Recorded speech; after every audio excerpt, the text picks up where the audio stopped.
दोस्तों नमस्कार। हमने फंक्शनल डोमेन के बारे में पढ़ा था।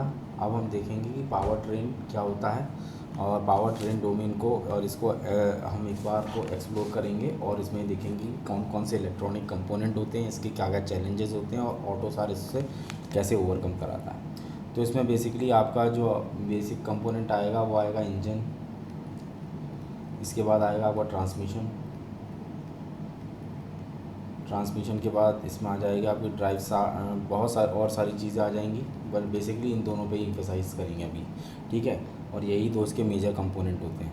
तो सिस्टम और इनके बारे में पावर सिस्टम के बारे में हमने ऑलरेडी अपना पावर प्लांट, इसको पावर प्लांट भी बोला जाता है।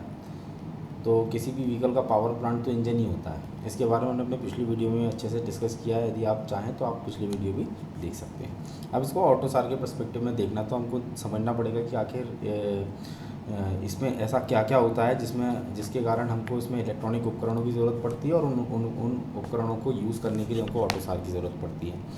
तो इसमें बेसिकली सी जो डेफिनेशन होती है, इसमें वो सिस्टम होता है जो क्या करता है, आपका इंजन कंट्रोल करता है।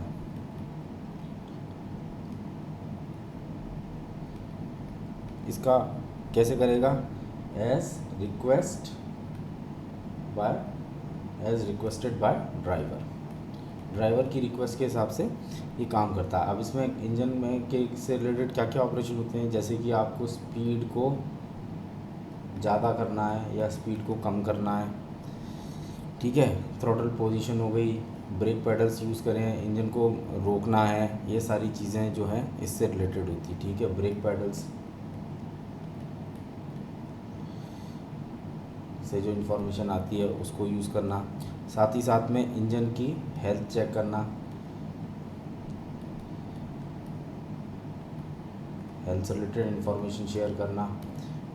ठीक है, इसके लिए आप जो यूज़ करते हो इसमें एक और अलग अलग अभी इलेक्ट्रॉनिक्स कंपोनेंट आते हैं, जैसे कि आपका आ जाता है ईएसपी का फुल फॉर्म होता है electronic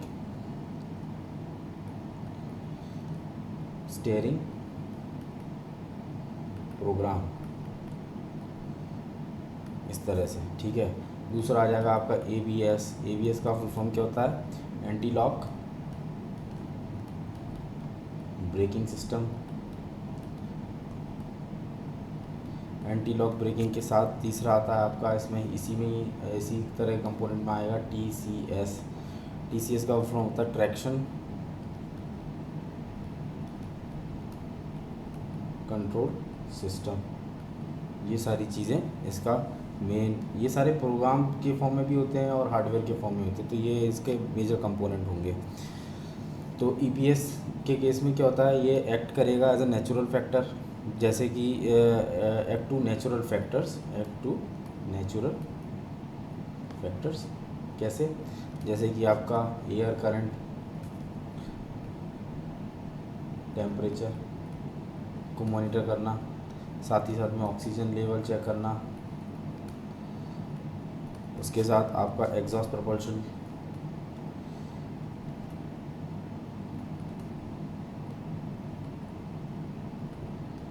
noise quality, noise engine ज़्यादा आवाज़ नहीं करे, और क्वालिटी ऑफ फ्यूल,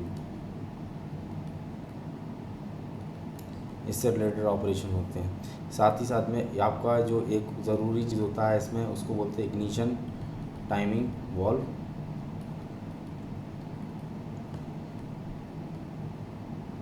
इसको बोलते हैं वीवीटी। ये वेरिएबल वॉल्व टाइमिंग जो होता है, वेरिएबल वॉल्व टाइमिंग, इसका भी यूज़ किया जाता है। ठीक है, इसमें बेसिकली इंजन साइकिल को कंट्रोल करना, ये सारी चीज़ें आती हैं। अब ये सारी चीज़ें किसके थ्रू हो रही हैं? ईएसपी हो है उसके थ्रू हो रही हैं। कुछ चीज़ें ट्रैक्शन कंट्रोल, कुछ चीज़ें एबीएस के थ्रू हो रही हैं। अब इसमें क्या होता है कि इतने सारे जो अलग तरीके के ईसीयूज़ हो गए, क्योंकि ये तो वही कंप्यूटेशन यूनिट है जो इंजन को कंट्रोल कर रहे हैं। अब कार में यदि कोई भी कंप्यूटेशन यूनिट लगेगा तो वो बाई डिफ़ॉल्ट ही उसकी परिभाषा में आ जाता है, आपका ईसीयू की परिभाषा में आ जाता है, तो ये उसी के फॉर्म में आएगा। अब इसके साथ जो इसके फंक्शनल पॉइंट ऑफ व्यू क्या होता है, इसमें क्या होता है, देखना क्या रहता है कि बहुत डिफरेंट वर्किंग मॉडल्स हैं आपके पास, working models, all of them should be synchronize, okay, partial load, full speed, हाँ इस तरह से, ठीक है। और सबके साथ सबको हैंडल, अब है तो मैकेनिकल गाड़ी, तो उस केस में इसको हैंडल करने के लिए अलग अलग तरीके की कंट्रोल लॉस का इम्प्लीमेंटेशन होता है, जो फिज़िक्स होती है उस तरीके से। अच्छा, अब इसको कंप्यूटेशनल या ईसीयू पॉइंट ऑफ व्यू से देखा जाए तो उसके साथ चैलेंजेस क्या होते हैं कि अलग अलग तरीके का सेंसर्स होते हैं, अलग अलग तरीके का डेटा होता है। अब इस डेटा को हैंडल करने के लिए अलग अलग तरीके के मैथमेटिकल कंप्यूटेशन करने पड़ते हैं, ठीक है। और ये नॉर्मल कंप्यूटेशन नहीं है, ऐड डिलीट ऐड का मल्टीप्लिकेशन ऐसा नहीं है, ये कॉम्प्लेक्स मैथमेटिकल इक्वेशंस होती हैं, उस पर काम करते हैं। तो इसके लिए आपको स्पेशल कंप्यूटेशन यूनिट्स चाहिए रहती है, जैसे कि एफपीयूज़ होते हैं, जैसे इसे एफपीयू को बोलें फ्लोटिंग पॉइंट यूनिट या डीएसपी प्रोसेसर, इस तरह के अलग कंप्यूटर। अब ये कंप्यूटर ईसीयू में अलग ही कंपोनेंट लग गया, ठीक है। इसके साथ क्या होता है, आपको मेमोरी चाहिए रहती है, जिससे कि आप स्टोरेज करोगे, स्टोरेज करना पड़ता है। और एक ऐसा बहुत ही अच्छा रोबस्ट इंटरफेस चाहिए।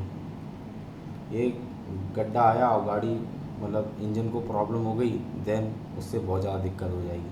तो इस तरह की चीज़ें रहती हैं जिसको आपको हैंडल करना पड़ता है। तो दोस्तों ये है, अब ऑटोसार कैसे पिक्चर में आएगा। अब ऑटोसार के को इम्प्लीमेंट करने के लिए मेरे पास 3 अलग अलग तरीके के ईसीयूज़ हो गए।